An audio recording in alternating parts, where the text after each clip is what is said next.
کیسے زندگی، آؤ علماء سے پوچھ لیں، آئے جو مشکل پیش کوئی، آؤ علماء سے پوچھ لیں۔ الحمدللہ رب العالمین والصلاة والسلام علی سید المرسلین، اما بعد فاعوذ باللہ من الشیطان الرجیم، بسم اللہ الرحمن الرحیم۔ الصلاة والسلام علیک یا رسول اللہ وعلی آلک واصحابک یا حبیب اللہ۔ الصلاة والسلام علیک یا نبی اللہ وعلی آلک واصحابک یا نور اللہ۔ میٹھے میٹھے اسلامی بھائیوں اور مدنی چینل کے ناظرین، سلسلہ دارالفتہ اہل سنت میں ایک بار پھر آپ کو مرحبا کہتے ہیں۔ ابتداءً درود پاک کی فضیلت عرض کی جاتی ہے کہ فرمان مصطفیٰ صلی اللہ تعالیٰ علیہ وسلم ہے، جو دن بھر میں 1000 مرتبہ درود پاک پڑھے گا وہ مرے گا نہیں جب تک جنت میں اپنی جگہ نہ دیکھ لے۔ صلو علی الحبیب صلی اللہ تعالیٰ علی محمد صلی اللہ علیہ وسلم۔ مدنی چینل کے ناظرین، آج ہم قرآن کے موضوع پر بھی گفتگو کریں گے۔ مفتی صاحب تشریف فرما ہیں۔ میں مفتی صاحب سے پہلا سوال یہ عرض کروں گا، حضور ایک وقت تھا ہم رمضان شریف کے مہینے میں دیکھتے تھے مساجد کے اندر فجر کی نماز کے بعد، عصر کی دیگر نمازوں کے بعد ایک رش نظر آتا تھا ہمیں قرآن کی تلاوت کرنے والوں کا۔ اب بتدریج اس میں بھی کافی کمی آ گئی ہے، اور اگر دیکھا جائے تو جیسے آج کل فجر کی نماز اول وقت میں ہی ہوتی ہے سحری کے فوراً بعد، تو نماز کے بعد جو اگر درس وغیرہ ہوتا ہے تو اس کے بعد مساجد بند ہو جاتی ہیں تقریباً، تو قرآن کی تلاوت کا بھی ہم وہ ذوق نہیں پاتے،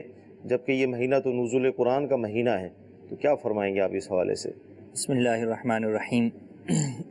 ماہ رمضان نزول قرآن کا مہینہ ہے، جیسا کہ اللہ تبارک و تعالیٰ قرآن مجید میں ارشاد فرماتا ہے، شہر رمضان الذی انزل فیہ القرآن، سبحان اللہ، کہ رمضان وہ مہینہ جس میں قرآن کریم نازل کیا گیا۔ خود نبی کریم صلی اللہ تعالیٰ علیہ وآلہ وسلم کا معمول تھا کہ آپ علیہ الصلوۃ ماہ رمضان کے اندر حضرت جبرائیل علیہ السلام کے ساتھ دور فرمایا کرتے تھے۔ قرآن کریم جو ہے وہ سننے سے لانے کا سلسلہ ہوا کرتا تھا،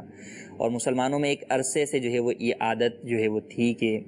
عام دنوں میں اگرچہ تلاوت نہ کرتے ہیں لیکن ماہ مبارک کے اندر باقاعدہ جو ہے قرآن کریم کا ختم کرتے تھے۔ اور کئی بزرگوں کو اب بھی دیکھا ہے کہ ان کا ایک معمول ہوا کرتا تھا کہ بھئی ایک قرآن تو کم از کم لازمی ختم کرنا ہی ہے، بعض 2 3 بھی جو ہے وہ ختم کیا کرتے تھے۔ اور یہ تو ہم ابھی ماضی قریب کی جو ہے وہ بات کر رہے ہیں، لیکن جو اگر اس سے پہلے کی بات کریں بزرگان دین علیہم الرحمہ کی، تو حضرت امام اعظم 61 قرآن کریم جو ہے وہ ختم کیا کرتے تھے۔ تو یہ معمول تھا کہ لوگ قرآن کریم سے محبت اور شوق کو رکھتے ہوئے اس کی تلاوت کرتے تھے، اور کیوں نہ ہو کہ اللہ تبارک و تعالیٰ کا کلام ہے۔ ہر شخص کو، ہر مسلمان کو اپنے خالق و مالک عز و جل سے محبت ہے۔ اللہ تبارک و تعالیٰ سے محبت کا تقاضا یہ ہے کہ اس کے کلام کو بار بار جو ہے وہ پڑھا جائے، اس کلام کی جو چاشنی ہے اس سے لطف اندوز ہوا جائے، اس کی جو حلاوت ایمانی ہے اس کو اپنے دل کے اندر محسوس کیا جائے کہ جب انسان قرآن کریم پڑھتا ہے تو اگرچہ اس کے معنی اور مفہوم کو نہ بھی سمجھتا ہو، پھر بھی بہرحال اس کی ایک اپنی نورانیت اور روحانیت انسان کو حاصل ہوتی ہے۔ اور اس کے علاوہ خود اس کے پڑھنے پر کتنا ثواب، کے حدیث میں فرمایا کہ ہر حرف کے اوپر جو ہے وہ 10 نیکیاں ہیں، اور پھر فرمایا کہ الف لام میم ایک حرف نہیں بلکہ اس میں الف الگ حرف ہے، لام الگ حرف ہے، میم الگ حرف ہے، تو گویا الف لام میم ہی کسی نے پڑھا تو اس کو 30 نیکیاں جو ہے وہ مل جاتی ہیں۔ تو یہ واقعی ایک ہے کہ لوگ جو ہے وہ اس سے دور بھی ہوتے چلے جا رہے ہیں کہ عام دنوں میں تو ویسے ہی قرآن کریم جو ہے وہ نہیں پڑھتے، اور اب جو ہے وہ کئی چیزوں کے اندر اس چیز پر اکتفا کر لیا ہے کہ جناب آڈیو یا ویڈیو، جناب ہم کیسٹ سن لیں گے یا تلاوت سن لیں گے۔ اگرچہ تلاوت قرآن کریم جہاں پر سننا فرض ہے، وہاں پر علماء نے بیان کیا کہ سننا چونکہ فرض ہے تو جو سننا فرض ہے وہ نفل پڑھنے سے افضل ہے۔ یعنی قرآن کریم کی تلاوت ویسے کر رہے ہیں تو یہ کرنا نفلی عبادت ہے، اور جہاں پر کوئی شخص سننے کی غرض سے حاضر ہوا ہے تو اب اس پر وہ سننا فرض ہے، تو فرض نفل کے مقابلے میں زیادہ جو افضل ہوتا ہے، تو اس اعتبار سے اگرچہ افضل ہے، لیکن بہرحال پڑھنے میں جو ہر حرف کے بدلے میں ملنے والی نیکی ہے وہ سننے کے اندر نہیں پائی جاتی، صحیح کہ وہ جبھی پائی جائے گی جب آپ خود پڑھیں گے۔ اسی طرح جہاں جہاں پر بھی کسی صورت یا آیت سے متعلق فضیلت بیان کی گئی کہ بھئی یہ پڑھا تو یہ ملے گا، یہ جیسے سورہ ملک سے متعلق بیان کی جاتی ہے کہ سورہ ملک جو ہے وہ پڑھیں تو عذاب قبر سے محفوظ رہیں گے، تو وہ سننے پر فضیلت ضروری نہیں، صحیح، بلکہ پڑھنے کا ذکر ہے تو جو پڑھنا جانتا ہے وہ تو خود ہی تلاوت کرے۔ ٹھیک، ہاں جو پڑھنا نہیں جانتا تو وہ اب اللہ تبارک و تعالیٰ سے جو ہے وہ امید رحمت کی امید رکھتے ہوئے سننے پر اکتفا کرے، تو امید ہے کہ اللہ تبارک و تعالیٰ اسے بھی جو ہے وہ اس کی رحمت اور برکت عطا فرمائے۔ لیکن جو پڑھنا جانتا ہے اس کو فضیلت جبھی ملے گی جب وہ خود اس کی تلاوت کرے گا۔ تو قرآن کریم کی بہرحال تلاوت کرنی چاہیے، فقط جو ہے وہ سننے پر اکتفا نہ کیا۔ جہاں پر آپ سن کر لطف اندوز ہو سکتے ہیں کہ عام طور پر لوگ جو ہے وہ گانے یا دیگر اس طرح کی چیزیں سن رہے ہوتے ہیں، تو وہاں پر اگر آپ جو ہے وہ لازمی سی بات ہے گناہوں سے بچنا ہے تو وہاں پر نعت یا قرآن کریم کی تلاوت جو ہے وہ لگائی جائے، اور جب قرآن کریم کی تلاوت لگائی جائے تو بہرحال اسی وقت لگائی جائے کہ جب کہ آپ اس کو توجہ کے ساتھ سن رہے ہوں۔ یہ نہ ہو کہ ایک طرف تلاوت قرآن کریم ہو رہی ہو اور آپ اپنے کام کاج کے اندر مشغول ہوں، تو یہ مناسب نہیں ہے۔ تو قرآن کریم کی تلاوت جب لگائیں تو اسے توجہ کے ساتھ سنیں بھی، اس چیز کی طرف اپنی توجہ برقرار رکھیں۔ اچھا، اب بعض جگہوں پر یہ بھی ہے کہ پہلے قرآن کریم کی اگر کوئی تصویر یا کوئی ویڈیو نظر آتی تھی تو اس میں تھا کہ قرآن کریم بندہ ہاتھ میں پکڑا ہوا ہوتا تھا۔ چھوٹا سا کلپ میری نظر سے گزرا تو اس میں یہ تھا کہ قرآن کریم جو ہے وہ موبائل کے اندر جو ہے وہ کھلا ہوا جو ہے وہ نظر آ رہا تھا۔ اگرچہ تلاوت قرآن کریم موبائل سے بھی آپ کر سکتے ہیں اور پڑھنے کا ثواب ملے گا، لیکن بہرحال ایک جو قرآن کو چھونا بھی عبادت ہے۔ قرآن کریم علماء نے فرمایا زبانی پڑھنے سے افضل ہے دیکھ کر پڑھنا، کہ دیکھ کر پڑھنے میں دیکھنا بھی عبادت، چھونا بھی عبادت، یہ تمام چیزیں پائی جا رہی ہیں، اور پڑھنا بھی عبادت، جبکہ زبانی دیکھ کر پڑھنے میں چھونا اور دیکھنے سے جو ہے وہ آپ اس عبادت سے یا اس فضیلت سے محروم ہو رہے ہیں۔ تو لہٰذا ہمیں چاہیے کہ قرآن کریم جہاں جہاں ممکن ہو اور جس قدر ممکن ہو قرآن کریم کو ہی لے کر تلاوت کریں، تاکہ اس کے مس سے، اس کو چھونے سے جو عبادت اور جو ہمیں اس کی برکتیں نصیب ہونی ہیں وہ بھی حاصل کریں۔ ہاں جہاں یہ ممکن نہ ہو،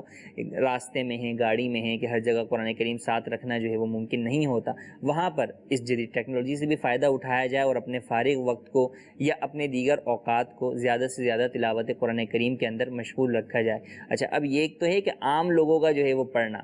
فی زمانہ ایک صورتحال یہ بھی ہے یا ایک طبقہ وہ بھی ہے کہ جو حفاظ ہیں، یہ ماشاءاللہ پورا قرآن کریم حفظ کیا ہوا ہے، لیکن ان میں بھی نظر آتا ہے کہ یا تو وہ خود تراویح پڑھاتے نہیں ہیں، اور اپنی تراویح کے اندر بھی جو ہے وہ رجحان جو ہے وہ پڑھنے میں بھی کم ہے۔ حالانکہ حافظ کو تو قرآن کریم زیادہ ختم کرنا چاہیے، کیونکہ اس کی سپیڈ اور پڑھنے کا جو ہے وہ انداز اس کا ایک ناظرہ خاں سے جو ہے وہ بہرحال زیادہ ہوتا ہے۔ تو اگر ناظرہ خاں ایک قرآن ختم کرتا ہے تو یہ 3 قرآن آرام سے جو ہے وہ ختم کر سکتا ہے روزانہ، بھی باقی رہے گا، اور اس کا حفظ بھی باقی رہے گا۔ حفظ نہ صرف باقی بلکہ حفظ کو تو باقی رکھنا بھی ضروری ہے نا، کہ حدیث میں فرمایا کہ سب سے بڑا گناہ جو میری امت پر پیش کیا گیا وہ یہی کہ کسی کو اگر کوئی قرآن کی آیت دی گئی تو اس نے اسے بھلا دیا، اور کتنی سخت وعید ارشاد فرمائی گئی کہ قیامت کے دن ایسا شخص کوڑی ہو کر جو ہے وہ اٹھے گا۔ تو والدین پر بھی لازم ہے کہ اپنی اولاد کو جہاں شوق سے حفظ کروایا ہے وہاں اس کو یاد کرنے کے لیے بھی ان کی تربیت کرتے رہیں، انہیں سمجھاتے رہیں، انہیں بتاتے رہیں، انہیں موٹیویٹ کرتے رہیں، تاکہ آپ کی تربیت کا ایک حصہ اب بھی بہرحال باقی ہے کہ ان کو قرآن کریم یاد رکھنے کا بھی ذہن دینا ہے۔ اور جنہوں نے حفظ کر لیا، حفظ کی جو ہے وہ نعمت انہیں حاصل ہو گئی ہے، تو اسے اپنے اوپر بوجھ نہ سمجھے، رب کا کلام آپ کو یاد ہو گیا۔ آج ہم چھوٹی اگر بچے نعتیں جو ہے وہ پڑھ کے سنا رہے ہوتے ہیں، دعائیں سنا رہے ہوتے ہیں، کتنا خوش ہو رہے ہوتے ہیں یار، دیکھیں اتنا چھوٹا سا بچہ اسے جو ہے وہ نعت آتی، تلاوت آتی، ارے آپ کو اللہ کا پورا کلام آتا ہے، کتنی بڑی بات ہے کہ آپ کو اللہ تبارک و تعالیٰ کا کلام پاک یاد ہے۔ بعض کو جناب کسی کو جو ہے وہ اقبال کے اشعار یاد ہیں، کسی کو فلاں شاعر کے اشعار یاد ہیں، تو اس کو فخر بندہ محسوس کرتا ہے کہ یار مجھے پورا وہ جو ہے نا اس کا کلیات جو ہے وہ یاد ہیں اشعار کی، جب جہاں سے پڑھنے کا بولا یا میں جو ہے وہ پڑھ دیتا ہوں۔ دوسری جگہ بھی اس کی تعریف بیان کی جاتی کہ یار یہ بڑا اس چیز کا حافظ ہے۔ تو آپ اندازہ کیجئے کہ عام دنیاوی کلام کی رب کے کلام کے سامنے حیثیت ہی ہے۔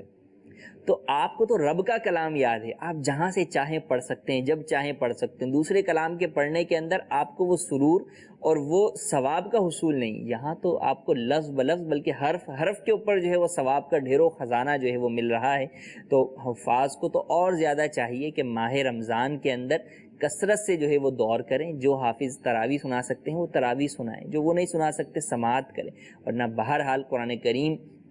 جو اللہ تبارک و تعالیٰ نے یہ نعمت، حفظ کی نعمت ہمیں عطا کی ہے، اس کو بہرحال محفوظ کرنے کی مکمل طور پر کوشش کریں، اور اس کا بہترین ذریعہ تو یہی ہے کہ آپ روزانہ ہی کچھ نہ کچھ تلاوت کریں، ورنہ کم از کم ماہ رمضان کے اندر تو لازمی طور پر جو ہے وہ 2-3 مرتبہ اس کا ختم کر لیا جائے، تاکہ آپ کا حفظ جو ہے وہ باقی رہے، مضبوط رہے اور غلطیوں سے محفوظ رہے۔ مدنی چل کے ناظرین، خود ہمارے آقا مدنی مصطفیٰ صلی اللہ علیہ وسلم نے ارشاد فرمایا کہ تم میں سب سے افضل وہ ہے کہ جو خود قرآن پڑھتا ہے یا دوسروں کو پڑھاتا ہے۔ تو لہذا میں عرض کروں گا کہ ہر ایک یہ نیت کرے کہ کم از کم قرآن مجید ایک مرتبہ تو ہم ختم کریں تاکہ اس کی برکتیں ہمیں حاصل ہوں۔ ایک ایک حرف پر 10 نیکیاں عطا کی جاتی ہیں، اور ایک آش دیگر مصروفیات۔ اب اگر ہم دیکھتے ہیں رمضان شریف کے مہینے میں تو ہوٹلنگ اتنی ہو گئی ہے کہ ہر ہوٹل پر گویا کہ پیر رکھنے کی جگہ نہیں ہے۔ اسی طرح تفریح کے مقامات اور دیگر، اور لوگ یہ سمجھتے ہیں کہ رمضان کا مہینہ کھانے پینے کا مہینہ ہے، تو مطلب ٹھیک ٹھاک اس ایسے مقامات پر رش لگائے اور وقت کا ضیاع ہو رہا ہے۔ برکتوں والی شبیں جو ہے ہماری اس طرح فضول میں ضائع ہو رہی ہیں۔ اسی طرح ٹورنامنٹ رکھے جاتے ہیں۔ تو یہ مہینہ قرآن کی تلاوت کا مہینہ ہے، تو کوشش کر کے اس مہینے کو غفلت میں نہ گزارا جائے بلکہ قرآن مجید کی تلاوت کی جائے۔ اچھا، حضور قرآن پڑھنا نہیں آتا۔ اب ہم یہ دیکھتے ہیں کہ بعض ایسے بھی ہوتے ہیں کہ ان کو قرآن پڑھنا نہیں آتا لیکن قرآن پڑھنے کا شوق ہے ان کو۔ اب وہ کیا کرتے ہیں کہ بسم اللہ کا گویا کہ وہ قرآن ختم کرتے ہیں۔ کیا فرمائیں گے اس حوالے سے؟ دیکھیں، اولاً تو قرآن کریم پڑھنا نہیں آتا، قرآن کریم پڑھنا سیکھنا چاہیے۔ چاہے آپ عمر کی کسی بھی اسٹیج پر پہنچ چکے ہوں، قرآن کریم بالکل سیکھیں۔ اور دعوت اسلامی کے ماحول کے اندر جب آپ چھوٹے ہیں تو مدرسۃ المدینہ آپ کے لیے موجود ہے، جب آپ بڑے ہو گئے تو مدرسۃ المدینہ بالغان موجود ہے، خواتین کے لیے مدرسۃ المدینہ بالغات موجود ہے۔ تو اولاً تو قرآن کریم سیکھنے کی کوشش کریں۔ ٹھیک ہے۔ آخر ہم جو ہے وہ مسلمان ہیں تو ہمیں اللہ تبارک و تعالیٰ کا کلام تو آنا چاہیے۔ ہمیں بہت ساری اور دیگر چیزیں آتی ہیں لیکن ہمیں اللہ تبارک و تعالیٰ کا کلام پڑھنا نہیں آتا، تو یہ واقعی ہمارے لیے افسوس کا مقام ہے، کیونکہ کم از کم ایک آیت درست قواعد و تخریج کے مطابق سیکھنا تو فرض ہے، کیونکہ نماز کے اندر ایک آیت کا پڑھنا فرض ہے۔ صحیح۔ اور سورہ فاتحہ اور اس کے ساتھ جو ہے وہ ایک چھوٹی سورت یا 3 چھوٹی آیتیں یہ سیکھنا واجب ہے، کیونکہ ہر نماز کے اندر اتنا پڑھنا واجب ہے، تو جو پڑھنا واجب ہے تو اس کا سیکھنا بھی واجب ہے، عین ہے کہ یہ زبانی طور پہ یاد کرنا ضروری ہے۔ اور اس کے علاوہ بقیہ قرآن کریم بھی جو ہے وہ کم از کم اگر حفظ نہیں تو ناظرہ تو پڑھنا آنا چاہیے۔ تو بہرحال اولاً سیکھنے کی کوشش کریں، لیکن جنہیں نہیں آتا تو اب وہ کیا کریں؟ اب نہیں آتا کہ 2 صورتیں ہیں۔ ایک یہ کہ وہ پڑھتے ہیں تو ان کے مخارج اس قدر غلط ہیں کہ لحن جلی کی غلطی واقع ہوتی ہے، جس کی وجہ سے معنی فاسد ہو جاتے ہیں۔ تو اب وہ قرآن کریم نہ پڑھیں، کیونکہ ان کے پڑھنے کے اندر جو ہے وہ معنی فاسد ہوں گے تو وہ گناہ گار ہوں گے۔ ہاں، اگر کچھ صورتیں وہ ہیں کہ جن کو وہ درست قواعد و مخارج کے مطابق پڑھ سکتے ہیں تو ان کی تلاوت کرتے رہیں۔ جیسے سورہ اخلاص ہے، ہر مسلمان کو ہی جو ہے وہ آتی ہے۔ اگر قواعد کا تھوڑا سا اس کے اندر مسئلہ ہے تو کوشش کریے کم از کم اس کے قواعد و مخارج کو درست کر لیا جائے اور اس کو پڑھیں کہ 3 مرتبہ جو ہے وہ پڑھنے سے پورے قرآن پاک پڑھنے کا ثواب ملے گا۔ تو اب ایسا شخص بجائے اس کے کہ غلط پڑھے، جتنا درست آتا ہے اسی کو بار بار پڑھتا رہے۔ اگر اس نے 1 پارہ قرآن کریم کا پڑھنا تھا ناظرہ اور 1 گھنٹے میں پڑھنا تھا تو ٹھیک ہے، 1 گھنٹہ بیٹھ کر سورہ اخلاص کی ہی تلاوت جو ہے وہ کرتا رہے تو انشاءاللہ اسے جو ہے وہ ثواب جو ہے وہ قرآن کریم پڑھنے کا جو ہے وہ ملتا رہے گا۔ تو اس چیز کی طرف جو ہے وہ جائیں۔ تو بسم اللہ الرحمن الرحیم کا قرآن کریم نہ پڑھا جائے۔ بسم اللہ شریف ویسے برکت کے لیے پڑھ لی جائے، تسبیح پر پڑھ لی جائے، لیکن قرآن کریم بسم اللہ شریف کا پڑھنا یہ جو ہے وہ نہ کیا جائے۔ اس کے بجائے آپ 2-4 صورتیں جو ہے وہ سیکھ لیں۔ ماہ رمضان کے اندر امام صاحب بھی عمومی طور پر جو ہے وہ وقت دے رہے ہوتے ہیں تو ان کے پاس بھی سیکھنے کا موجود ہوتا ہے، تو آپ بہرحال مدرسۃ المدینہ بالغان یا بالغات کے اندر خواتین جائیں اور جتنا ممکن ہو، مکمل نہیں آ سکتا 10 صورتیں سیکھ سکتے ہیں، 5 صورتیں، 6 صورتیں، جتنی صورتیں یاد ہیں انہی کو لے لیں اور انہی کو بار بار پڑھتے رہیں، اور اپنا یہی ذہن بنائیں کہ میں نے 1 گھنٹہ تلاوت قرآن کریم کرنا تھا، اگر میرے کو قرآن پڑھنا آتا تو میں اب 1 گھنٹہ انہی صورتوں کو بار بار پڑھتا رہوں گا، تو انشاءاللہ ثواب بھی ملے گا اور اس کی برکت سے بقیہ قرآن پاک پڑھنے پر جو ہے وہ طاقت اور توفیق بھی مل جائے۔ مدنی چینل کے ناظرین، انشاءاللہ عز و جل مزید ہم اس موضوع پر گفتگو کریں گے۔ آئیے آپ کی کالز کو ہم شامل سلسلہ کرتے ہیں۔ تو میرا سوال یہ ہے کہ میں نے اپنی والدہ کے لیے نا حج کے پیسے رکھے ہوئے تھے، پچھلے سال بھی میں نے جمع کرائے تھے تو نام نہیں آیا تھا، اس سال بھی جمع کرائے تھے نام نہیں آیا، تو پچھلے سال بھی تقریباً 3 سے 4 مہینے بینک والوں نے رکھے ہوئے تھے اپنے پاس پیسے اور اس کے بعد دیے تھے، اور اس سال بھی تقریباً 5 مہینے انہوں نے اپنے پاس رکھے اور اب میرے پاس پیسہ آئے، تو اب مجھے یہ کنفرم کرنا تھا کہ اس پہ زکوٰۃ مجھے دینی ہوگی یا نہیں۔ کیا فرماتے ہیں حضور؟ پیسے جمع کر کے لگتے ہیں لوگ، تو زکوٰۃ کا کیا حکم ہوگا؟ زکوٰۃ تو اس کے اوپر لازم ہوگی، جی۔ اگرچہ بینک کے پاس رکھے ہوئے ہیں، جب سال پورا ہوا اس پیسے کو ہوا، یا یہ شخص صاحب نصاب ہے اپنے دوسرے مال کی وجہ سے، تو جب سال اس کے نصاب کا پورا ہو رہا ہے تو اس کے اوپر زکوٰۃ لازم ہوگی۔ اب اگر نصاب کا سال جس وقت پورا ہوا اس وقت یہ پیسے اس کے پاس نہیں تھے، بلکہ اس وقت یہ پیسے بینک کے پاس تھے، تو اس کو اتنی رعایت حاصل ہے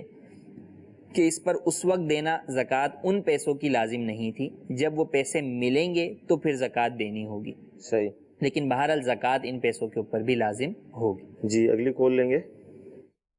مثلاً کہ روزہ ہے، روزے کے ساتھ ہم جو ہے نا ٹوتھ برش کر سکتے ہیں فاسٹ ٹائم؟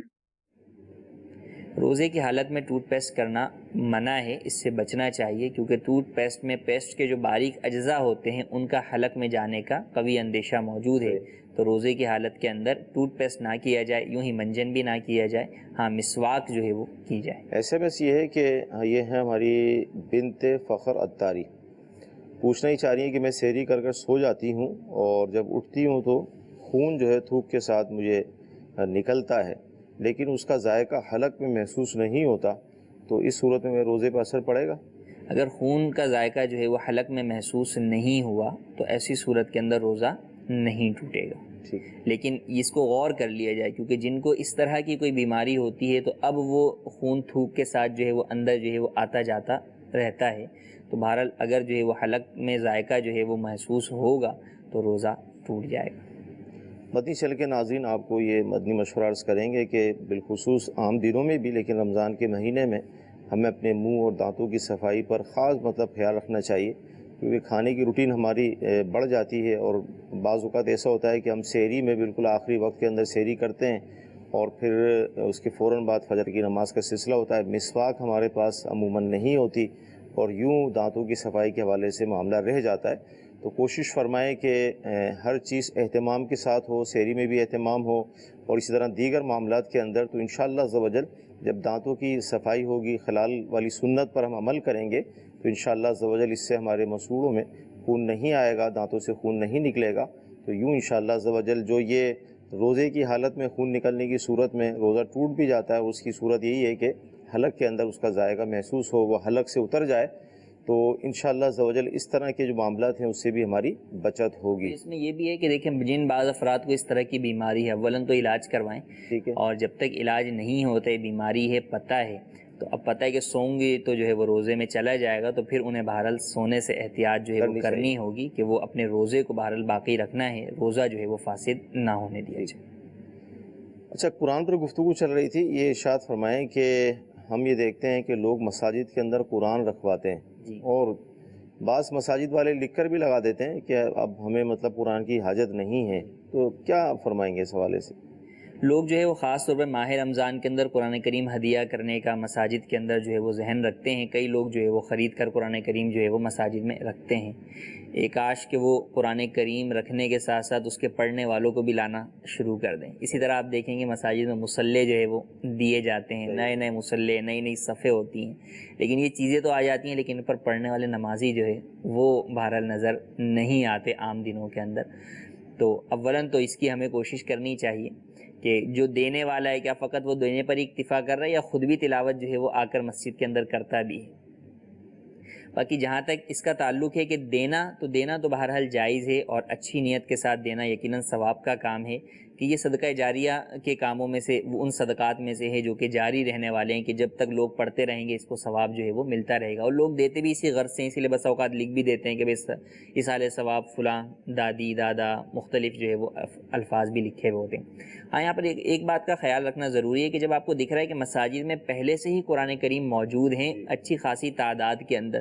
تو اب وہاں پر نہ دیں، کیونکہ آپ جس مقصد کے لیے وہاں پر دے رہے ہیں کہ لوگ پڑھیں گے تو وہ پڑھا ہی نہیں جائے گا، وہاں پر جو پڑھنے والے ہیں وہ ہیں ہی چند افراد، اور ان کے لیے مناسب مقدار میں جو ہے وہ قرآن کریم موجود ہے، تو لہٰذا وہاں پر جو ہے وہ نہ دیے جائے، اس کے بجائے آپ کسی اور مسجد میں دیں، یا عموماً مساجد میں وہی جو آپ نے بات شروع میں کی کہ پڑھنے والے ہیں ہی کتنے۔ صحیح۔ ہاں، مدارس کے اندر جو ہے وہ کافی اس کی ضرورت محسوس ہوتی ہے کہ بھئی مدارس میں بچے پڑھنے والے ہوتے ہیں، ان کو قرآن کریم شہید بھی ہو جاتے ہیں، بچے آتے رہتے ہیں جاتے رہتے ہیں نئے پرانے، تو مدارس کے اندر دیا جائے تو یہ زیادہ بہتر ہے کہ مدارس کے اندر بچوں کا یہ پڑھنے کا سلسلہ جو ہے وہ چلتا رہے گا اور آپ کو ثواب بھی ملتا رہے گا۔ ہاں یہ ہو سکتا ہے کہ مثال کے طور پہ آپ نے دیکھا کہ ایک مسجد کے اندر جو ہے وہ قرآن کریم تو موجود ہے لیکن وہاں پر ترجمہ قرآن کنز الایمان موجود نہیں ہے، صحیح، یا وہاں پر تفسیر صراط الجنان موجود نہیں ہے، یا جناب جو ہے وہ خزائن العرفان یا نور العرفان موجود نہیں ہے، لیکن اس طرح کے بھی کچھ کلام پاک مسجد میں ہونے چاہیے ترجمہ تفسیر والے، تاکہ جو نمازی ترجمہ تفسیر مختصر پڑھنا چاہیں تو وہ پڑھیں۔ تو یہ کرنا چاہیے کہ پھر آپ یہ کریں، خاص طور پر فی زمانہ آسان جو تفسیر ہے اردو کے اندر تفسیر صراط الجنان ہے، تو اب اس کا سیٹ ہے 10 جلدوں کا، تو اب کوشش کرے کہ کوئی اس کو جو ہے وہ مسجد کے اندر جو ہے وہ رکھ دے، تاکہ لوگ جو آتے جاتے ہیں قرآن پڑھتے ہیں تو وہ ایک مستند جو ہے وہ تفسیر اور آسان سمجھ میں آنے والی تفسیر پڑھ کر استفادہ جو ہے وہ کر سکیں، سیکھ سکیں، سکھا سکیں۔ خاص طور پہ ماہ رمضان میں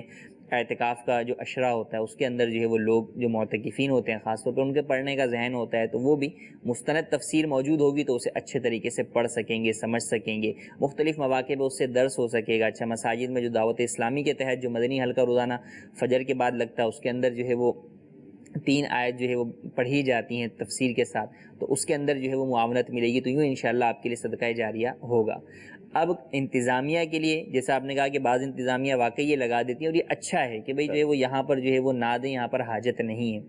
اب اگر زیادہ ہو جائے یا اس کے باوجود بھی بعض لوگ جو ہے وہ رکھ کر چلے جاتے ہیں تو اب انتظامیہ کیا کرے؟ تو انتظامیہ ان اضافی قرآن مجید کو دیگر مساجد میں یا مدارس میں دے سکتی ہے، ان کے لیے یہ جائز ہے۔ تو اگر وہ یہ محسوس کرتے ہیں کہ ہمارے ہاں قرآن کریم جو ہے وہ اضافی ہو رہے ہیں، اب اتنے نسخوں کی حاجت نہیں ہے، تو وہ نسخے جو ہے وہ دیگر ان مساجد میں جہاں ضرورت ہے، حاجت ہے، یا مدارس میں دے سکتے ہیں۔ بہت پیارا مفتی صاحب نے ہمیں مشورہ عطا فرمایا کہ دعوت اسلامی کے تحت جو مدارس المدینہ چل رہے ہیں ان کی تعداد تقریباً 2500 ہے، جس میں 1,22,000 سے زائد مدنی منع اور منیہ قرآن مجید کی تعلیم کو حاصل کر رہے ہیں۔ یعنی اگر ہم یہ کہیں کہ 1,22,000 قرآن مجید ہر وقت چاہیے، کیونکہ جو ناظرہ پڑھنے والے ان کو بھی چاہیے، جو حفظ کرنے والے ان کو بھی، تو مدنی مشورہ یہی ہے کہ اگر آپ قرآن مجید دینا چاہتے ہیں، رکھوانا چاہتے ہیں، تو اس کی مجلس سے آپ رابطہ کر لیں انشاءاللہ عز و جل۔ یوں وہاں پر قرآن پڑھا بھی جائے گا، اور جو آپ کا مقصد بھی تھا کہ قرآن پڑھا جائے تاکہ جو بھی آپ کی نیت تھی ثواب کے حصول کے لیے، تو انشاءاللہ وہ بھی آپ کو حاصل ہوگا۔ اچھا، حضور یہ ارشاد فرمائیں کہ روزے کی حالت میں SMS یہ آیا ہے کہ بعض اوقات ہونٹ پھٹ جاتے ہیں، اسلامی بہنیں، اسلامی بھائی مختلف چیزیں استعمال کرتی ہیں اور کرتے بھی ہیں اسلامی بھائی ہونٹوں پر، تو کیا فرمائیں گے اس سے؟ کہ چپسٹک وغیرہ لگانا یا کوئی جو ہے وہ مرہم وغیرہ لگانا روزے کی حالت میں ہونٹوں پر یہ جائز ہے، جبکہ بیرونی سطح پر لگایا جائے۔ اندرونی سطح پر اگر لگائیں گے تو اس سے بار بار زبان یا جو ہے وہ تھوک وغیرہ اس سے ہو کر اندر جائے گا، تو اب اگر وہ جائے گا اور اس کا ذائقہ حلق میں محسوس ہوگا تو روزہ بھی ٹوٹ جائے گا۔ تو روزے کی حالت میں بیرونی سطح پر لگائیں، جس کو عادت بھی ہو کہ وہ اس چیز کا خیال رکھ سکتے ہیں۔ بعض لوگ بیرونی سطح پہ لگا کر بھی جو ہے وہ اس کو جو ہے وہ منہ کے اندر جو ہے وہ ہونٹوں کے بیرونی حصے کو بھی لیتے ہیں، تو انہیں بھی احتیاط ہی کرنی چاہیے کہ وہ روزے کی حالت میں نہ لگائیں۔ روزہ افطار کے بعد صبح سحری تک کا کافی وقت ہوتا ہے، تو اس وقت جو ہے وہ ان چیزوں کو لگایا جائے۔ جی اگلی کال لیں گے۔ ناک میرا بند ہو جاتا ہے، اس کے لیے مجھے زینوسن استعمال کرنی پڑتی ہے۔ اسپرے استعمال ہو سکتا ہے یا نہیں ہو سکتا ہے؟ اگر نہیں ہو سکتا اس کی اور دوسری صورت کیا کریں پھر اس کی؟ روزے کی حالت میں شاید ان کی ناک بند ہو جاتی ہے، جس کی وجہ سے وہ اسپرے وغیرہ وہ استعمال کرتے ہیں۔ دیکھیں، اسپرے کوئی استعمال کریں گے یا کوئی اور چیز جس کو جو ہے وہ اندر کھینچیں گے دوا کو، تو اس سے تو روزہ ٹوٹ جائے گا۔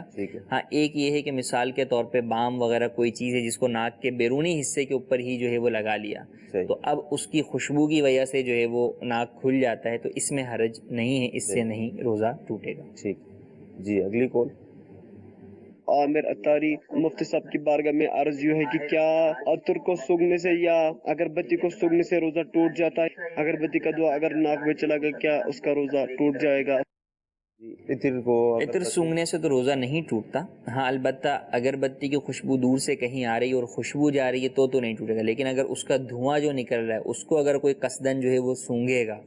یا جو ہے کھینچے گا، یا جس طرح لوبان ہے، اب وہ لوبان دان کو لا کر وہاں پر جس طرح دھونی لینے کا جو ایک انداز ہوتا ہے، اسٹیم لینے کا انداز، اس طور پہ وہ اس کو قصدن جو ہے وہ کھینچے گا تو پھر بہرحال روزہ ٹوٹ جائے گا۔ جی اگلی کال۔ کہ کم از کم انسان کے پاس کتنے پیسے ہونے چاہیے جس پر وہ زکوٰۃ جو ہے وہ واجب ہے؟ یہ کیا فرماتے ہیں؟ کتنے پیسے ہوں؟ کتنے پیسے ہوں؟ پیسوں کے اعتبار سے دیکھیں تو 52.5 تولہ چاندی کی مالیت کے برابر حاجت اصلیہ سے زائد اگر اس کے پاس پیسے ہوں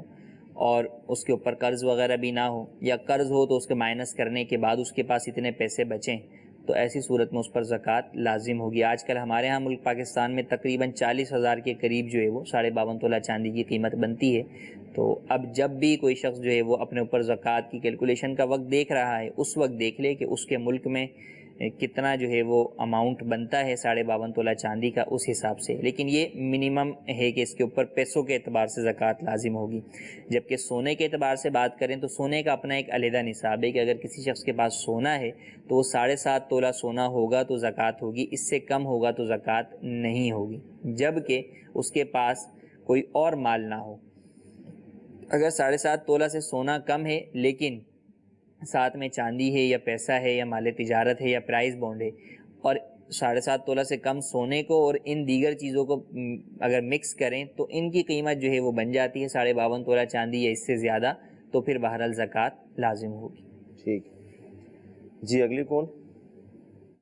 کیا پوچھنا یہ تھا کہ جو روزہ ہے، کچھ لوگ کہتے ہیں افطاری تھوڑی لیٹ کی تو مکروہ ہو جاتا ہے، اس کے متعلق ارشاد فرما دیں کہ روزہ مکروہ کتنے وقت بعد ہوتا ہے؟ سورج غروب ہوا لیکن تاخیر کتنی کریں گے کہ مکروہ ہوگا؟ لیکن بلا وجہ تاخیر جو ہوگی اس سے روزہ جو ہے وہ اس میں کراہت آئے گی کہ افطار میں جلدی کرنے کا حکم دیا گیا، تو سحری میں تاخیر کا اور افطار میں جلدی کرنے کا، لیکن تاخیر میں یہ کہ اتنی تاخیر نہ ہو کہ وقت ہی ختم ہو جائے، صحیح، اور جلدی میں یہ بھی نہیں کہ غروب آفتاب سے پہلے ہی جو ہے وہ ہو جائے۔ تو جب یقین کامل ہو جائے تو پھر جو ہے وہ افطار بندہ فوراً کر لے، جلد از جلد جو ہے وہ افطار کرے۔ ٹھیک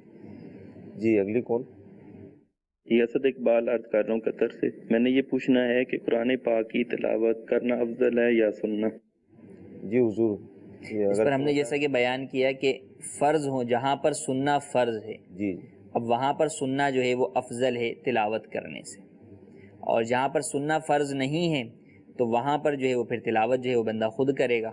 کیونکہ جہاں پر سننا فرض نہیں ہے تو اس کے اوپر سننا بھی فرض نہیں ہے، اور تلاوت کرنے کی اپنی فضیلت ہے۔ بہرحال جس کو تلاوت کرنا آتی ہو، تلاوت کرنا جانتا ہے، پڑھنا جانتا ہے درست قواعد اور مخارج کے ساتھ، تو وہ تلاوت خود بھی کرے اور سنے بھی، دونوں چیزوں کے اوپر ہی عمل کرے۔ اب قرآن مجید کا جیسے انہوں نے سوال کیا تو ہم یہ دیکھتے ہیں کہ بعض اوقات اعتکاف کے دنوں میں جیسے آخری عشرے کا اعتکاف ہوگا تو مسجدیں پھر آباد ہو جائیں گی، تو قرآن مجید ختم کے حوالے سے ہم دیکھتے ہیں کہ ایک مقابلے والی صورت بن جاتی ہے کہ بھائی آپ کتنے ختم کریں گے، تو کوئی 10 کی بات کرتا ہے۔ تو یوں ختم قرآن ہمیں کب کرنا چاہیے اور مطلب کن باتوں کا اس میں خیال رکھا جائے؟ دیکھیں، نیکی کے اندر تو مقابلہ بہت اچھی بات ہے، جبکہ جو ہے وہ ریاکاری یا دیگر اس طرح کے امور پر مشتمل نہ ہو، تو نیکی میں بالکل جو ہے وہ کوشش کرنی چاہیے کہ جو ہے وہ ہم ایک دوسرے سے سبقت کریں، آگے جو ہے وہ بڑھیں۔ اب ختم کب کرنا چاہیے؟ تو علماء نے فرمایا کہ گرمیوں میں جو ہے وہ دن میں جو ہے وہ صبح صبح ختم کیا جائے قرآن کریم کا، جب ختم ہو، یعنی تلاوت آپ کر رہے ہیں، اب مثلا وہ 29 پارے ہو گئے آپ، اب آپ سوچ رہے ہیں یہ ایک پارہ کب پڑھوں میں کہ میں پھر یہ ختم کا وہ کر لوں، تو فرمایا کہ گرمیوں میں جو ہے وہ صبح ختم کریں، اچھا، اور سردیوں میں رات میں ختم کرے، اول شب کے اندر، رات میں بھی کہا کہ اول شب میں، اور جو صبح میں بھی ہے وہ ہماری والی صبح نہیں، 11-12 بجے والی، یعنی فجر کے فوراً بعد جو ہے وہ بندہ جو ہے وہ ختم کر لے۔ کیوں؟ کیونکہ حدیث پاک میں فرمایا گیا کہ جب بندہ قرآن کریم کی جو ہے وہ ختم کرتا ہے تو فرشتے اس کے لیے استغفار کرتے ہیں۔ صبح جو ہے وہ اگر ختم کرے گا تو فرشتے جو ہے وہ رات تک استغفار کرتے رہیں گے، اور رات میں کرے گا تو صبح تک کریں گے۔ تو چونکہ گرمیوں میں دن زیادہ لمبا ہوتا ہے تو صبح ختم کرنے میں فرشتوں کی زیادہ استغفار اس سے مل سکے گی، اور سردیوں میں رات طویل ہوتی ہے تو رات میں اگر جلدی ختم کر لے گا تو پوری رات جو ہے فرشتوں کا استغفار اس کو ملتا رہے گا، پہنچتا رہے گا۔ تو اس بات کا ختم میں جو ہے وہ اس بات کا خیال رکھنا چاہیے، لیکن بہرحال اس مقابلے کی فضا میں بھی اس بات کا خیال رکھنا ضروری ہے کہ تجوید کی رعایت کے مطابق ہی آپ قرآن کریم پڑھیں، یہ نہ ہو کہ جلد بازی کے اندر جو ہے وہ ہم تجوید و مخارج کو چھوڑ کر پڑھیں، کہ ایسا پڑھنا جو ہے وہ مفید نہ ہوگا۔ تو تجوید کے مطابق جو ہے وہ قرآن کریم پڑھیں۔ ٹھیک۔ اچھا، قرآن مجید کے اندر ہم یہ دیکھتے ہیں کہ ہر سورت کی ابتدا میں بسم اللہ شریف ہوا کرتی ہے، سورہ توبہ کے حوالے سے کیا فرمائیں گے؟ سورہ توبہ کے متعلق جو لوگوں کا پہلے ایک ہے کہ لوگ اس سے پہلے بسم اللہ شریف نہیں پڑھتے، بلکہ بعض جو ہے وہ اس کے ابتدا میں فقط اعوذ باللہ جو ہے وہ پڑھتے ہیں۔ تو یہاں پہ دو چیزیں ہیں، اگر تو قرآن کریم کی تلاوت کی ابتدا ہی سورہ توبہ سے کی جا رہی ہے، صحیح، کہ میں آج صبح قرآن کریم لے کر بیٹھا اور میں نے سورہ توبہ سے شروع کرنا ہے، تو اب میں اعوذ باللہ بھی پڑھوں گا اور بسم اللہ بھی پڑھوں گا، کہ تلاوت کی ابتدا کے آداب میں سے یہ ہے۔ اور اگر میں اس سے پہلے والی صورت پڑھ رہا تھا، سورہ انفال جو ہے وہ پڑھتے ہوئے آیا میں اور وہ ختم ہو گئی، اور اب میں نے جو ہے وہ سورہ توبہ پڑھنی ہے، تو اب بسم اللہ شریف نہ پڑھی جائے، بلکہ اب جو ہے وہ ڈائریکٹ جو ہے وہ سورہ توبہ کی تلاوت شروع کر دی جائے۔ لیکن اگر کسی نے پڑھ بھی لی تو بھی گناہگار جو ہے وہ اسے نہیں قرار دیا جائے گا۔ بہتر یہ ہے کہ اس کے اندر بسم اللہ شریف جب پیچھے والی صورت کے ساتھ ملا کر آپ پڑھ رہے ہیں تو اب بسم اللہ شریف نہ پڑھیں، بلکہ آگے سے تلاوت شروع کر دیں۔ مدنی چل کے ناظرین، قرآن کے احکام بھی ہم سیکھ رہے ہیں، دیگر مسائل بھی الحمدللہ ہمارے علم میں آ رہے ہیں۔ آئیے مزید آپ کی کورس لیتے ہیں۔ سوال یہ ہے سر جی کہ جو مسجد کے احاطے کے اندر لوگ مانگتے ہیں اللہ کے نام پہ، جس طرح خیرات مانگتے ہیں، ان سے دینا جائز ہے یا ناجائز ہے؟ جی، مسجد کے اطراف میں بھی اس طرح کا سلسلہ ہوتا ہے، شاید یہی پوچھ رہے ہیں۔ مانگنے والے جو ہوتے ہیں مسجد میں زیادہ آ جاتے ہیں، رش لگ جاتے ہیں۔ جی، اب اس میں یہ ہے کہ مسجد کے اندر تو دینا منع، اور مسجد کے اندر جو ہے وہ مانگنا بھی جو ہے وہ جائز نہیں ہے اپنی ذات کے لیے۔ ہاں، مسجد کے باہر جو لوگ بیٹھے ہوئے ہوتے ہیں رمضان کے اندر خاص طور پر جو ہے وہ رش ہوتا ہے بعض بڑی مساجد میں، تو سب سے پہلے تو یہ کہ آپ کو اس بات کا خیال رکھنا ضروری ہے کہ پیشہ ور کو نہ دیں، کہ جو لوگ در حقیقت مستحق نہیں ہیں بلکہ انہوں نے اپنا پیشہ بنایا ہوا ہے، بھیک مانگنے کو اپنا پیشہ بنایا ہوا ہے، تو ان کا بھیک مانگنا بھی ناجائز اور ان کو دینا بھی جائز نہیں، کہ ان کی گویا کہ گناہ پر آپ مدد کر رہے ہیں۔ آپ دیں گے نہیں تو وہ خود ہی اس پیشے کو چھوڑ دیں گے، تو لہٰذا ایسوں کو تو نہ دیا جائے۔ اور جو واقعی جو ہے وہ پیشہ ور نہیں ہے، مستحق ہے، نظر آتا ہے، غالب گمان کے ذریعے سے معلوم ہو سکتا ہے، کوئی گھر پہ تو اس کے جا کے تلاشی کر نہیں سکتا، تو غالب گمان ہے کہ واقعی یہ مستحق نظر آ رہا ہے تو اسے جو ہے وہ دیا جا سکتا ہے مسجد کے باہر، اس کو دینے میں حرج نہیں۔ صحیح۔ اچھا، ایس ایم ایس یہ آیا ہے کہ روزہ رکھا، یعنی حیدرآباد زمزم نگر سے، اور پھر یہ مکے کی طرف روانہ ہو گئے، شاید عمرے کے لیے جا رہے ہوں گے، تو اب روزہ افطار کہاں سے کریں؟ یہ ہمارے ندیم بھائی ہیں، کہاں کے ٹائم کے حساب سے افطار کیا جائے گا؟ افطار کے وقت جہاں پر موجود ہوں گے وہیں کے مطابق جو ہے وہ کریں گے۔ اب اگر پاکستان میں افطار جو ہے وہ پہلے ہو جاتا ہے، پہلے ہی ہوتا ہوگا نا ہمارے 2 گھنٹے کا فرق ہے، وہ بعد میں ہے نا، بعد میں یہ بعد میں۔ ہاں، تو اب ہمارے یہاں جو ہے وہ پہلے افطار ہوتا ہے، تو یہ تھوڑی کہ سحری یہاں آگے کی ہے تو افطار بھی یہاں آگے کریں گے، ایسا نہیں۔ جس جگہ پر اس وقت موجود ہوں گے وہیں کے مطابق افطار کریں گے، تو یہ وہیں جہاں پہنچے ہوئے ہوں گے، مکۃ المکرمہ کی فضاؤں میں پہنچ چکے ہوں گے تو وہاں کے مطابق افطار کریں۔ ٹھیک ہے جی، اگلی کال لیں گے۔ مختار اتاری مرکز الاولیاء لاہور سے عرض کر رہا ہوں، مفتی صاحب کی بارگاہ میں ایک سوال عرض کرنا تھا کہ میں لاہور میں رہتا ہوں، گاؤں میں ہم جاتے ہیں عید وغیرہ منانے کے لیے، تو کیا جب ہم عید الفطر منانے کے لیے اپنے گاؤں میں جائیں گے تو صدقہ فطر جو ہے، کیونکہ بچے وہاں پہ اپنے ماموں کے گھر میں ٹھہرتے ہیں، تو کیا صدقہ فطر ان کو ادا کرنا ہوگا یا ہم ہی ادا کریں گے؟ صدقہ فطر ماموں دیں گے یا ابا دیں گے؟ صدقہ فطر جو ہے وہ والد پر ہی لازم ہوگا، بچے کہیں بھی ٹھہرے ہوئے ہوں۔ بہرحال صدقہ فطر باپ پر لازم ہوگا، کہ باپ غنی ہے تو اس پر اپنی طرف سے اور اپنی نابالغ اولاد کی طرف سے صدقہ دینا واجب ہے، تو باپ جو ہے ان کا صدقہ فطر ادا کرے گا۔ ٹھیک جی، اگلی کال۔ عبدالغفار، سوال یہ ہے، جاگنی ہے صبح 6 بجے جاگ ہوئی ہے صبح، اگر صبح گلولی کر کے نا پھر روزہ اگر نیت پڑھ لی جائے پھر روزہ ہے کہ نہیں ہے؟ رمضان کی روزے کی نیت کا وقت بتا دیں، کیونکہ بعض اوقات یہ ہوتا ہے کہ سحری نکل گئی تو روزہ بھی گیا۔ نیت زہوہ کبریٰ سے پہلے، جسے عوام زوال کا وقت کہتے ہیں، اس کا وہ وقت شروع ہونے سے پہلے تک رمضان کے روزے کی نیت ہو سکتی ہے، جبکہ صبح صادق کے بعد کچھ کھایا پیا نہ ہو جان بوجھ کر۔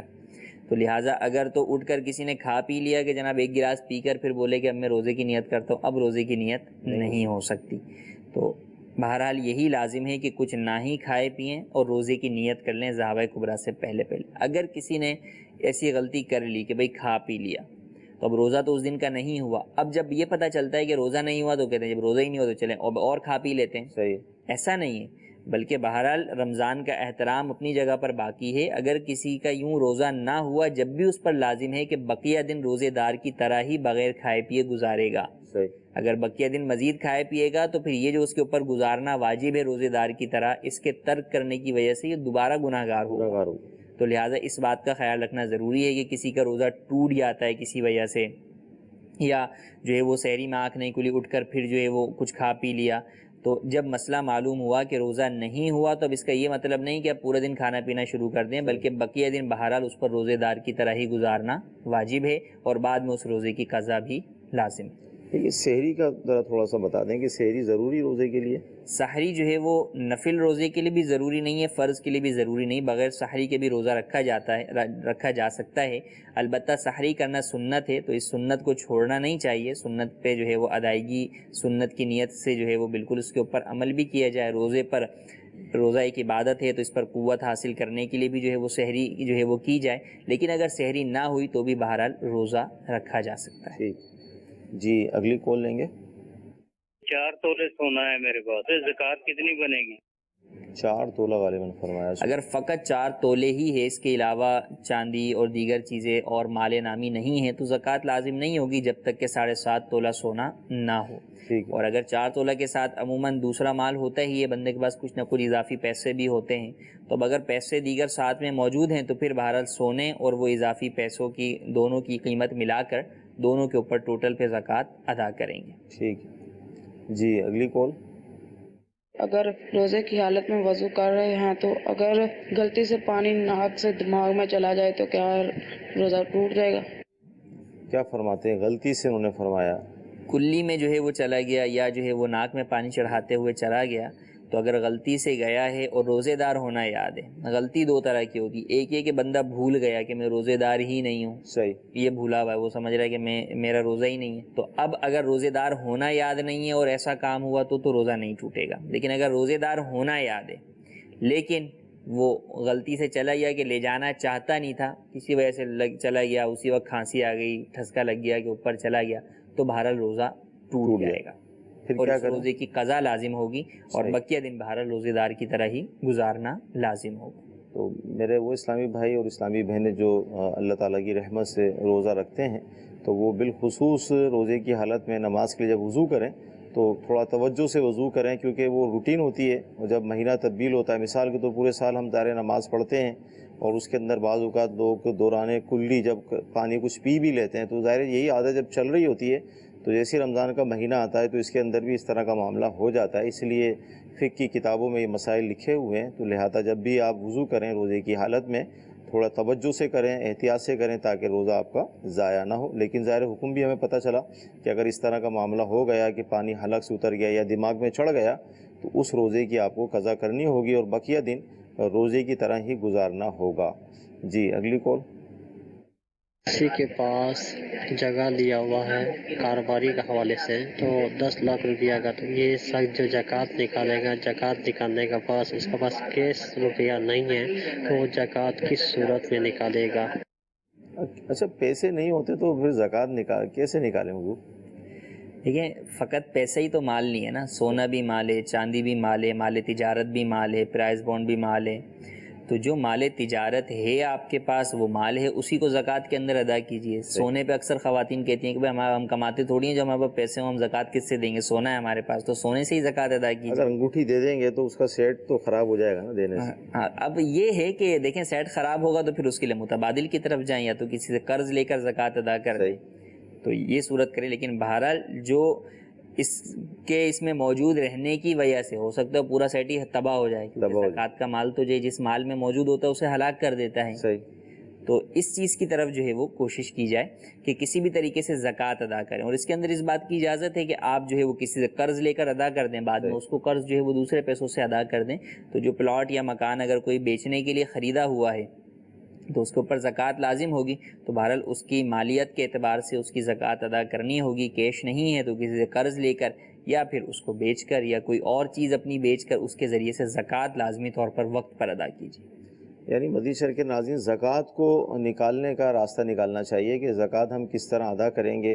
جس طرح مفتی صاحب نے ارشاد فرمایا کہ قرض لے کر بھی آپ کو زکوٰۃ دینی ہوگی، یعنی اس طرح کے ہیلے بہانے نہ بنائے جائیں کہ اب تو مال ہی نہیں ہے، پیسے ہی نہیں ہے تو زکوٰۃ کس طرح دی جائے گی۔ تو یہ بھی ہم نے سن لیا کہ جس مال کے اندر زکوٰۃ موجود ہوتی ہے، یعنی اس کی زکوٰۃ اگر نہیں دی گئی تو یہی زکوٰۃ پھر اس مال کو ہلاک کرنے کا سبب بنے گی۔ تو لہذا اپنے مال کی حفاظت بھی کیجیے، اپنے مال کو پاک بھی کیجیے اور زکوٰۃ کو وقت پر ادا کیجیے۔ جی اگلی کال۔ سلسلہ دارالفتاح اہل سنت مرحبا، ماشاء اللہ بڑے پیارے مدنی پھول، بہت پیاری معلومات عطا کی جاتی ہیں اصلاح امت کے لیے۔ اور مفتی صاحب یہ عرض کرنی تھی، مدنی پھول عطا فرمائیے کہ اگر ہم گھر میں، باہر، دوستوں میں، رشتہ داروں میں اس طرح سرعام پوچھتے ہیں تم نے روزہ رکھا یا تم نے نہیں روزہ رکھا، تو بے باکی سے جو جواب دیا جاتا ہے نہ رکھنے کی صورت میں، جیسے نماز کا پوچھا جائے، کچھ اللہ کا دیا سب کچھ ہوتا ہے، حج کا کہا جائے، زکوٰۃ کا کہا جائے، تو بے باکی سے اس کا جواب دینا اور اس کو ڈی گریڈ کرنے کی کوشش کرنا اور اہمیت نہ دینا، اس پر مدنی پھول عطا فرمائیے کہ اصلاح کے انداز میں ہمارا انداز دوسرے کے لیے کیا ہونا چاہیے۔ بہت شکریہ، آپ نے ہماری حوصلہ افزائی فرمائی، اللہ تعالیٰ آپ کو بھی برکت عطا فرمائے۔ یہاں دو سوال بنیں گے، ایک تو انہوں نے جو فرمایا، دوسرا یہ کہ میرا یہ سوال کرنا، حضرت آپ کا روزہ ہے، آپ نے نماز پڑھی، کیا آپ نے حج ادا کر لیا، کیا فرمائیں گے؟ دیکھیں، ایسا سوال کرنا کہ جس کے جواب میں آپ کو پتہ ہے کہ سامنے والے نے گناہ کا جو ہے وہ اظہار کرنا ہے اپنا، تو ایسا سوال بھی نہیں کیا جائے گا کہ اس سوال کے ذریعے سے آپ گویا اسے گناہ کے اظہار پر مجبور کر رہے ہیں یا جھوٹ پر مجبور کریں گے، اور جھوٹ بھی بولنا جائز نہیں، اور گناہ اگرچہ ہو گیا لیکن اس کا لوگوں کے سامنے ظاہر کرنا یہ بھی جائز نہیں ہے۔ ہاں، ایک یہ ہے کہ دکھ رہا ہے کہ کوئی شخص جو ہے وہ سامنے کچھ کھا پی رہا ہے رمضان کے اندر، تو اب اس کو جو ہے وہ تھوڑا احساس دلانے کے لیے اسے کہنا کہ یار ماہ رمضان ہے اور آپ نے روزہ نہیں رکھا، تو کیا کوئی عذر وغیرہ ہے آپ کا، اس طرح کا کوئی جو ہے وہ تفہیمی انداز کے اندر جو ہے وہ سمجھانے والا جو ہے وہ انداز اختیار کرنا، یہ ایک علیحدہ ہے۔ ورنہ ڈائریکٹ یوں سوال نہیں کرنا چاہیے کہ بھئی آگے ویسے ہی آپ آفس میں پوچھیں، ہاں بھئی آج کس کس کا روزہ ہے اور کس کس کا نہیں ہے، ذرا مجھے بتاؤ، تو یہ آپ کا کام بھی نہیں ہے، اور بلا وجہ جس کا نہیں ہوگا وہ بتائے گا تو وہ گناہ کا اظہار کرے گا۔ آج کسی کے بارے میں محسوس ہو گیا، پتہ چل گیا کھاتے پیتے ہوئے یا ویسے، اب اس پر انفرادی کوشش کی جائے، اور اس میں اس کا بے باکی سے کہنا ہے کہ بھئی روزہ نہیں ہے میرا، نہیں ہوئے تو کیا ہوا، یہ بہرحال جو ہے وہ بڑی جرت کی بات ہے کہ ایک تو نافرمانی کر رہا ہے رب تعالیٰ کی، اور دوسرا جو ہے وہ اس کے اوپر دلیری جو ہے وہ دکھا رہا ہے۔ تو انسان سے گناہ تو ہو جاتا ہے، انسان بشر ہے، خطا اس سے ہو جاتی ہے، لیکن اس خطا کے اوپر مجاہر نہیں ہونا چاہیے، بے باک نہیں ہونا چاہیے، اللہ تبارک و تعالیٰ کی بارگاہ میں ڈرتے رہنا چاہیے اور اس کا خوف رکھنا چاہیے، اور اپنے گناہ کے اوپر ندامت اور شرمندگی ہونی چاہیے۔ یہ ندامت اور شرمندگی انسان کو گناہوں سے بچا لیتی ہے، ورنہ بے باک جب بندہ ہو جاتا ہے تو پھر اس کو نصیحت بھی جو ہے وہ اثر انداز نہیں ہوتی، تو لہٰذا بے باکی والوں کو بے باکی سے بھی بچنا چاہیے اور سمجھانے والوں کو احسن انداز کے اندر سمجھانا چاہیے۔ مدنی چینل کے ناظرین، سلسلے کا وقت ختم ہو رہا ہے، ایک SMS لیں گے۔ مفتی صاحب یہ ارشاد فرمائیں کہ صدقہ فطر کیا چیز ہے، اور تھوڑی اس کی وضاحت بھی فرما دیں، اور ہمارے پاس 1 تولہ سونا ہے تو زکوٰۃ کی کیا صورت بنے گی؟ صدقہ فطر جو ہے وہ ہر عاقل بالغ کے اوپر جو ہے وہ لازم ہوتا ہے،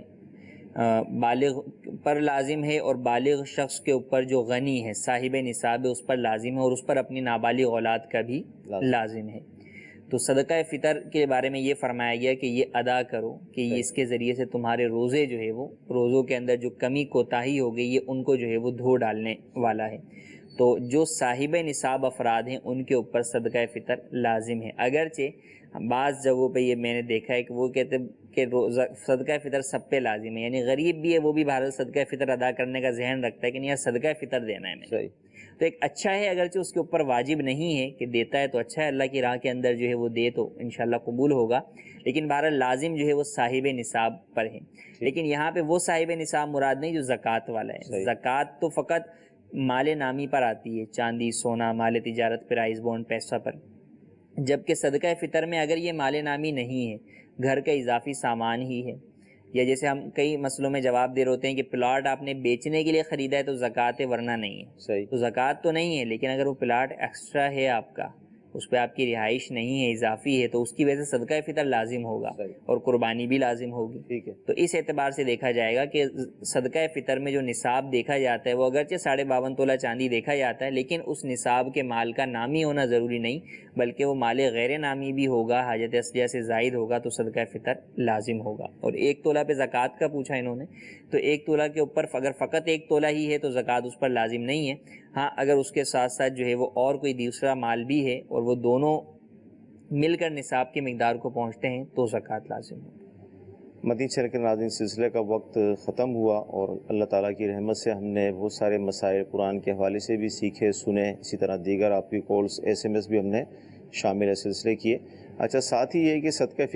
فطر کے حوالے سے مفتی صاحب نے ارشاد فرمایا تو اللہ تعالیٰ کی رحمت دعوت اسلامی بہت ساری چیزوں میں ہماری رہنمائی کرتی ہے۔ تو صدقہ فطر کے حوالے سے ہمیں یہ ذہن دیا گیا کہ ہم ایک عرصے سے بلکہ بچپن سے گندم کے حوالے سے ہی دے رہے ہیں، یعنی جیسے وہ بچپن سے اگر ہم شروع کریں تو 10 روپے 15 روپے اور آج 100 روپے تک یہ معاملہ پہنچ گیا، لیکن صدقہ فطر جو ہے وہ جو کے حوالے سے بھی دیا جاتا ہے،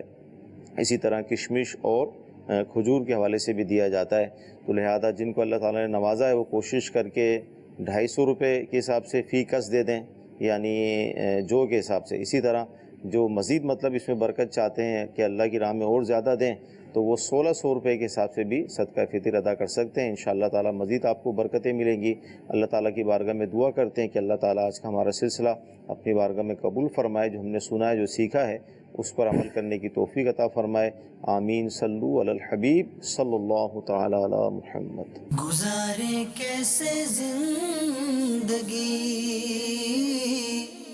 آؤ علماء سے پوچھ لیں، آئے جو مشکل پیش کوئی، آؤ علماء سے پوچھ لیں۔